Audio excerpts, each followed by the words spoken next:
bem importante para a gente entender o sistema de monitor de combustível, ele só vai estar atuando em malha fechada. E aí a gente tem que entender o conceito de malha aberta e malha fechada. Ele é bem comum no dia a dia aí da oficina, o pessoal sempre está verificando, verifica o PID ali no scanner se está indicando se está em malha aberta ou malha fechada. Muitas vezes tem veículos que chegam em malha aberta, chegam em modo de emergência, ele não indica, ele não entra em malha fechada e portanto não tem valor de filtrinho. Mas o que é a malha aberta, né? A malha aberta, basicamente, são os sensores que estão verificando lá. Então, seja sensor de rotação, sensor de pressão do coletor de combustível, sensor de massa de ar que calcula a quantidade de ar que está sendo admitido no motor. Repassa esses valores para a central de injeção. A central de injeção, baseado nos valores de calibração dela, então seja pressão de linha de combustível, vazão de bicos injetores, pressão que a bomba de combustível vai fornecer, calcula o tempo de injeção necessário, o ângulo de ignição ali, para gerar essa centelha, gerar a combustão e, por consequência, dar potência para esse motor. Ao final, a gente tem a combustão. E o que acontece, né? Esse que é o conceito de malha aberta. A gente não tem nenhum feedback, né? Então é um sistema de controle sem feedback. A gente está controlando baseado nas entradas, mas não tem a certeza do que está sendo gerado. E é por isso que quando o veículo está em malha aberta, a gente encontra aquele veículo falhando, veículo pipocando, veículo sem potência. A central está fazendo o seu melhor com aquilo que ela tem. Ela não tem informação da qualidade da mistura do que está sendo injetado. E muitas vezes, então, em malha aberta, a gente vai ter uma mistura muito rica, que é aquele carro que está cheirando combustível, ou uma mistura muito pobre, que é aquele carro que está falhando bastante, batendo pino, né? O que a gente vê bem comum no dia a dia. E a malha fechada, por outro lado, então, o sistema de controle é basicamente o mesmo. A gente tem os sensores ali, tem a central de injeção que calcula, faz a injeção de combustível, dá a centelha, ocorre a combustão, mas nesse caso é um sistema de controle por feedback. Então a gente tem esse feedback da sonda lambda, seja da sonda pré-catalisador ou da sonda pós-catalisador, indicando para a gente a qualidade dessa mistura. O que torna bastante eficiente aqui é que essa sonda indicando a qualidade da mistura, a central de injeção começa a fazer o ajuste, e esse ajuste pode ser por conta da variação do tipo de combustível. Então, estou com álcool, estou com gasolina, estou com uma mistura. Minha central vai ajustar a quantidade necessária para obter a mistura estequiométrica, como também o desgaste do veículo, sujidades. O MAF vai sujando ao longo da vida útil dele e começa a trazer uma informação mentirosa para a central. Ele não está medindo todo aquele ar que está entrando no motor. E a central passa a ter que fazer um ajuste, então, de valores aí positivos de filtrinho, por exemplo, aumentando o tempo de injeção para que a mistura, ao final, seja estequiométrica. E a gente mantém, então, o nosso nível de emissões adequado e a máxima potência, a máxima eficiência desse motor também. Vale ressaltar também uma dica, trazendo esse conceito aí, já que o João explicou de malha aberta e malha fechada, tem que atentar sempre o que está acontecendo no veículo no momento que tu está fazendo a análise. Que nem o João comentou, tem no teu scanner ali o parâmetro dizendo malha aberta ou malha fechada, que é o status, o estado do sistema de combustível. Então, dei partida no meu veículo está irregular. Então é um problema que não está dependendo da minha sonda lambda, que está gerando meu feedback para a central. Eu tenho um outro defeito.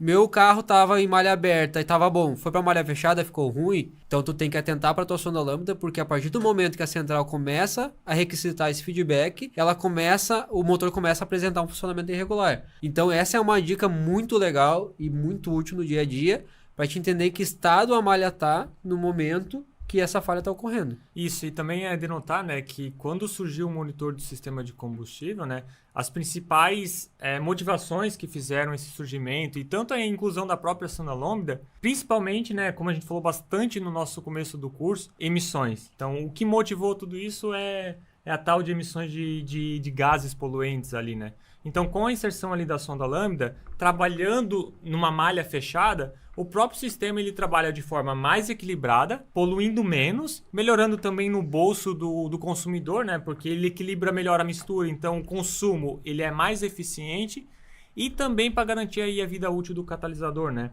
Depois a gente vai mostrar com mais detalhe, mas a atuação do filtrinho ali, ou do ajuste de combustível, ela é extremamente importante para um bom funcionamento ali do catalisador. E cada vez mais os veículos mais novos, o sistema vai entrar em malha fechada mais rápido, né? Porque o ponto de maior emissão de gases poluentes, como o René comentou ali, que é a proposta da sonda lambda, é na partida com o motor frio ali, quando você não sabe a qualidade da mistura, se está muito rico ou está muito pobre. Então a sonda lambda, através do seu aquecedor ali e dos sistemas mais otimizados, cada vez mais esses veículos estão entrando em malha fechada mais rápido, em questão de segundos, para reduzir ao máximo a emissão de gases poluentes no início ali, na partida do motor mesmo.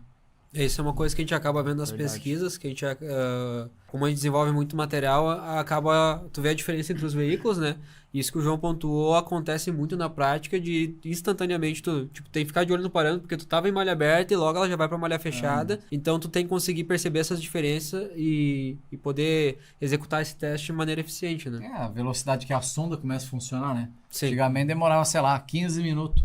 Né? Ou não funcionava nunca, né? Que nem aqueles Sim, com a de um sonda, fio. sonda de um fio. Com né? aterrado na carcaça, né? É uma lástima. Agora, você ligou, tem carro ali que menos de 5 segundos, né?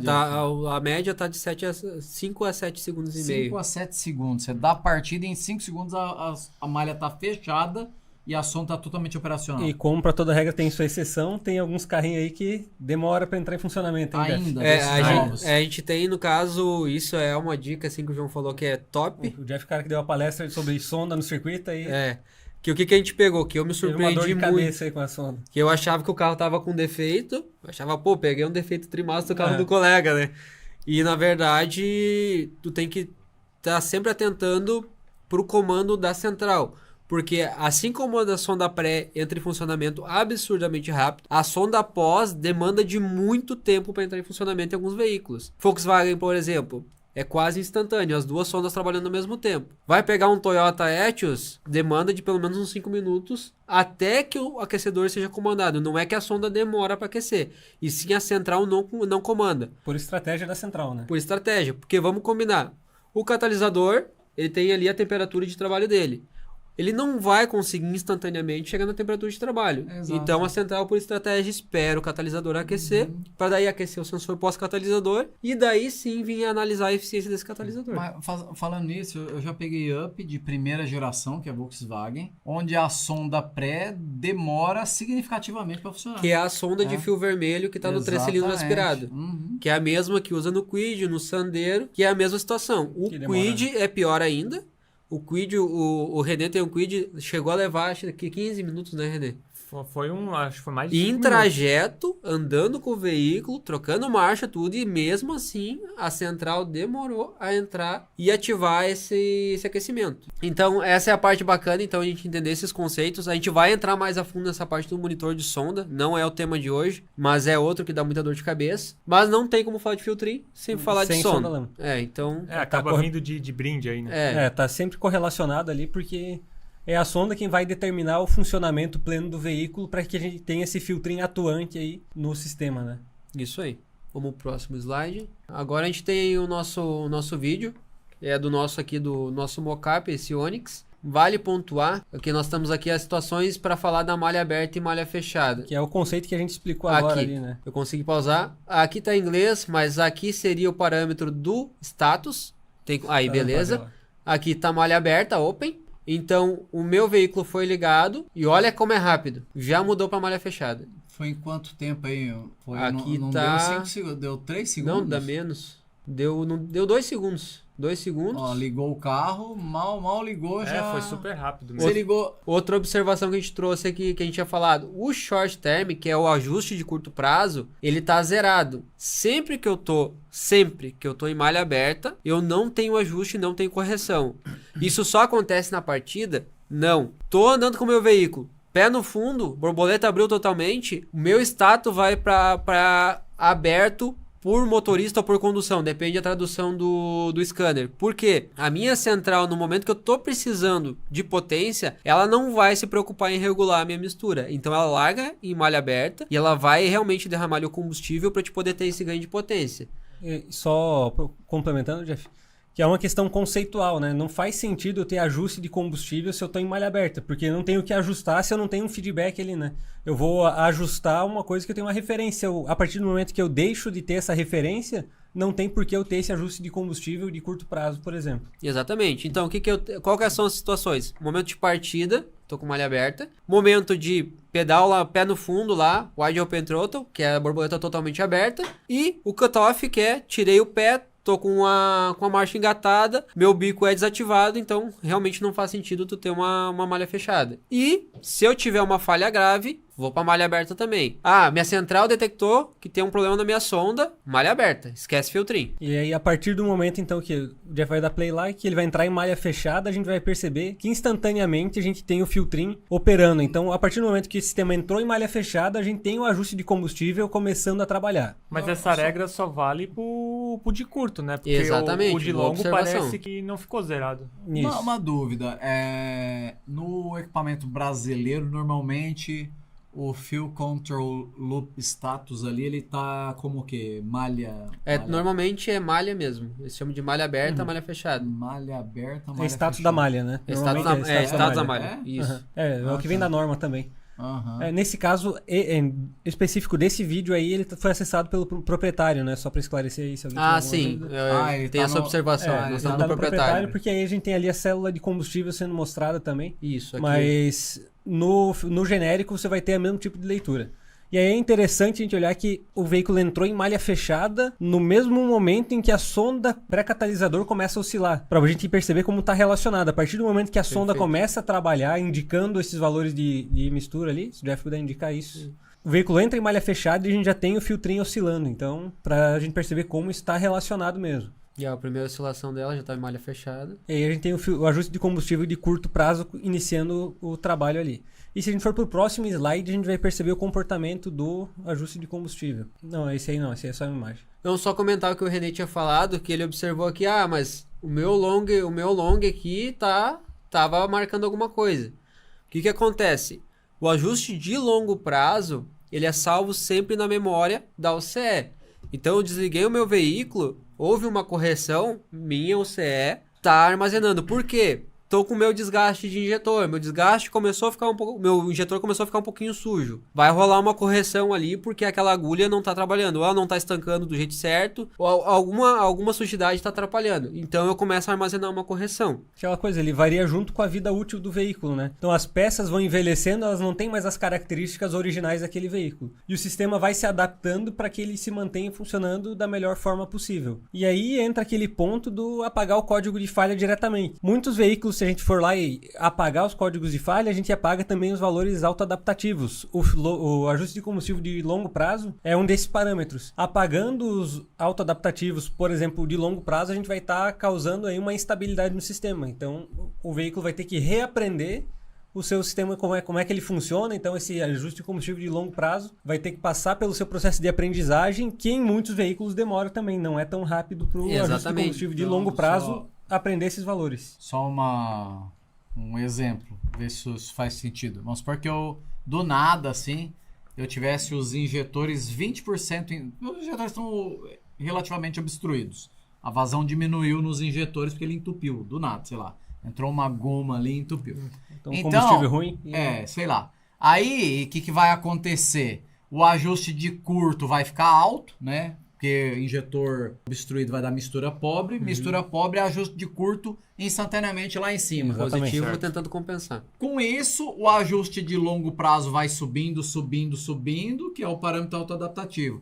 Daqui a pouco o ajuste de longo, por exemplo, fica em 20 e o de curto volta a oscilar. Ao redor de zero. Ao redor de zero. Então, o de longo, o que ele fez? Ele corrigiu aquela obstrução do injetor, botando esse parâmetro aí de adaptação. E aí ele fica assim, né, João? Ele fica lá no 20 e o de curto fica ali trabalhando. Como se fizesse parte daquele sistema ter esse 20% de correção. Então é Exatamente. normal da situação do veículo ter aquela correção de 20%, enquanto de curto prazo foi lá para zero, porque ele faz ajustes instantâneos de funcionamento, Então, né? Para garantir um funcionamento ideal naquele O momento. de longo prazo foi isso, né? Fazer com que a manutenção do veículo não seja tão necessária do nada, por bobeira. Isso. Então o ajuste corrige pequenos defeitinhos e grava nos valores autoadaptativos. Aí você vem lá e apaga, às vezes, né, para apagar os autoadaptativos, você tem que entrar numa opção específica, né? Sim. Apagar parâmetros autoadaptativos. Mas só que tem gente que adora, sai apagando tudo, né?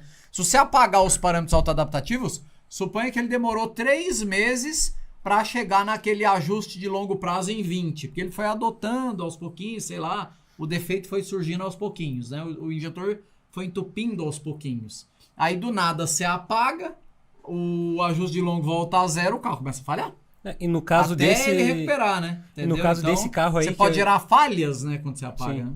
No caso desse Perigoso. carro que é um Chevrolet, ele tem as células de combustível ali que estão nesse slide aí também. E para cada célula de combustível você tem valores de ajuste de combustível diferentes. E às vezes é só na condução, por exemplo, do proprietário do veículo, que ele sai de casa e ele pega um morro numa condição de carga muito específica, que ele vai para uma célula também muito específica e gera um filtrinho alterado. Você vai lá e você limpou teus parâmetros autoadaptativos, limpou as falhas antes de verificar, você perde essa referência de valor. E aí vai ter que esperar o proprietário do veículo andar naquela rua em específico que causa aquela falha para que você tenha esses valores presentes novamente e conseguir fazer o diagnóstico desse problema no veículo. Falando da experiência de novo, né? Tu vai ter que devolver pro teu cliente com o mesmo defeito e dizer, ó, não consegui resolver, Não achei a volte falha, aqui né? quando acontecer de novo. Exatamente. E Sabe- começa a experiência ruim. Sabe qual é a sacada aqui, Walter? É que como você tem um mapa ali de valores adaptativos, né? Dependendo se deu a partida, tá em marcha lenta, você vai olhar o filtrinho, tá tudo normal, tudo zerado. Beleza, considerando que eu não apaguei os valores adaptativos. No momento que eu dou uma acelerada para mudar o que a gente chama de célula de filtrinho, é mudar as condições que eu estou andando. Ou seja, mudar a condição de rotação do motor, mudar a condição de carga do motor. E esse conjunto, né, cria nesse mapinha um número de célula diferente. Então, em marcha lenta, eu posso estar meu filtrinho tá normal e eu achar que não tem nenhum defeito. Aí, quando eu dou uma acelerada que muda a célula do filtrinho, o filtrinho de longo automaticamente muda para um valor fora do padrão. Só no fato de eu mudar a rotação. Mas então eu vou ter ajustes de longo prazo diferentes para células diferentes? Isso. Variando mesmo. a carga do motor, você vai ter Outro ajuste. Isso. Então, muito legal. Então, mas quando eu apago os autoadaptativos, eu apago todos. É zero. Isso pagar aí. tudo. Então, na verdade, eu não tenho um ajuste de longo prazo fixo, como todo mundo pensa. Eu tenho um ajuste de longo prazo para cada condição de trabalho. É isso, René? Isso Para mesmo. cada célula, aquela filtering memory cell ali. Isso Para aí. cada célula de combustível, eu tenho um ajuste gravado. Só que parece que é o mesmo quando o cara não conhece Isso. esse diagnóstico. A gente vê um monte de gente falando bobagem na internet, dizendo... E porque o né? veículo, quando está funcionando normalmente, que é a maioria dos veículos, ele de fato vai ter o mesmo valor para quase todas as células. Você vai ver esse valor de longo prazo oscilando muito pouco. Isso que Agora, eu- quando perdão, pode- você está fazendo teste de variando a carga, por exemplo, que é o padrão, né? Vou analisar ajuste de combustível, eu tenho que variar a carga. Em marcha lenta, só Isso. acelerando na oficina, não dá certo. Vai ter que tirar esse carro da oficina e vai ter que rodar um pouco para entender o comportamento do filtrinho desse veículo, variando as condições de carga desse veículo também. Isso, eu ia falar, o João terminou aqui. Não, é isso que eu ia falar mesmo. O que a gente tá tentando dizer pra vocês? Pega esse veículo e sai fazer um teste de rodagem com ele, de preferência plotando esse gráfico para que tu possa gerar análise. Porque o que acontece aqui? Eu tô com ele parado, o veículo tá top, meu long term tá em zero, perto de zero, meu short também tá perto de zero, meu veículo tá bom.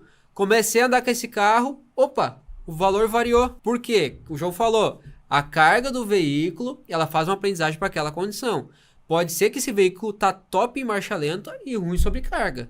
Ou pode ser que ele tá top ali sobre carga e ruim em marcha lenta. Então o teste de rodagem aqui é muito importante. Outro ponto, tem os dois lados da moeda. Meu carro tá com problema. Resetei o parâmetro adaptativo, esse carro vai ficar ruim na hora dentro da tua oficina. Por quê? Porque tu vai estar inibindo a aprendizagem da central. Inclusive em marcha lenta. Inclusive marcha lenta. Nós temos que entrar no critério aqui também de... lembra que eu comentei no início da live? Meu carro está consumindo, mas não tem luz de injeção acesa. Pode ser que esse parâmetro não atingiu o limite dele. Então, por ele não ter atingido o limite que a central determinou, que está programado nela, ele não vai ter a luz da injeção acesa, mas meu carro está com problema. Então, tem os dois mundos. Meu carro está com problema, apaguei o parâmetro, vou ter um carro ruim. Agora, fiz a manutenção desse veículo, identifiquei um bico sujo, troquei e não resetei isso aqui, também vou ter um carro ruim. Por quê? Ele vai ter que aprender de novo como é que é um carro bom, né? Exatamente. Aí, por que tu vai fazer? Limpei os bicos pro meu cliente e entreguei, ele saiu andar. Reclamou que a luz da injeção acendeu enquanto tava indo embora. Aconteceu comigo já. Tiguan 2.0, EA888, segunda geração, fiz a manutenção, limpeza de coletor de emissão, troca dos injetor, o cliente estava com pressa, mecânico, não vá na onda do seu cliente, se ele tá com pressa, o problema é dele, faz o teu serviço do jeito certo. Entreguei pra ele, andou 15 minutos, meu telefone tá tocando. Aí, tipo, até eu explicar pra ele que o problema dele era uma aprendizagem. Era a pressa dele, né? Isso não pode falar, né? Porque o cara vai querer dar em ti. Até tu explicar pro cara, pra ele entender que a manutenção foi feita correta, tu já colocou teu serviço em dúvida, tu já perdeu tua credibilidade com teu cliente, já gerou uma situação desagradável e por falta do que? Procedimento.